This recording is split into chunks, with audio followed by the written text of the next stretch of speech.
एक गांव में एक गरीब किसान रहता था। वह बहुत ही ईमानदार और मेहनती आदमी था। वह अपने छोटे से खेत में काम करता और बहुत ही खुश रहता था। पूरे गांव में किसान की ईमानदारी के बहुत ही चर्चा थे। उसका एक दोस्त था जो उस गांव के राजा के यहाँ सिपाही का काम करता था। वह किसान से उसके घर रोज मिलने जाता था। एक बार राजा ने अपने दरबार में एक ऐलान किया कि उसके बगीचे में काम करने वाला एक अच्छा सा कारीगर चाहिए जो उसके बगीचे के पेड़ पौधों और फूलों का ध्यान रख सके। राजा का यह ऐलान सुनकर किसान के दोस्त सिपाही ने सोचा कि यही मौका है कि किसान से मित्रता निभाने की। मैं उसे यहाँ बगीचे में काम पर लगवा दूंगा।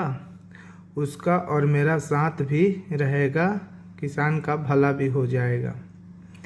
यह सोचकर उसने राजा से कहा कि महाराज, मैं आपके लिए एक ऐसा आदमी को लेकर आऊँगा जो यह काम अच्छे से कर लेगा। तभी राजा ने उस सिपाही को आदेश दिया कि जाओ, कल से ही बगीचे में काम करने के लिए कह दो। उस वक्त वह सिपाही अपने दोस्त किसान के पास पहुंच गया और उसने किसान को बगीचे के काम की सारी बात बता दी और किसान ने भी काम करने के लिए खुशी खुशी हाँ कर दिया। अगले ही दिन अपने दोस्त के साथ राजमहल पहुंच गया। सिपाही उसे राजा के सामने लेकर गया और राजा ने उस किसान को बगीचे की पूरी देखभाल का काम सौंप दिया। राजा ने कहा, तुम अगर पूरी ईमानदारी के साथ काम करोगे तो तुम्हें 50 सोने की मुद्राएं हर महीने दूंगा। किसान खुशी खुशी बगीचे में काम करने के लिए हाँ कर देता है और वह उसी वक्त बगीचे में काम करने लगा। किसान बगीचे में बहुत दिल लगाकर काम करता था। कुछ दिन बीत गए। किसान ने बगीचे को बहुत सुंदर और हरा भरा बना दिया। राजा को उसका काम बहुत पसंद आया।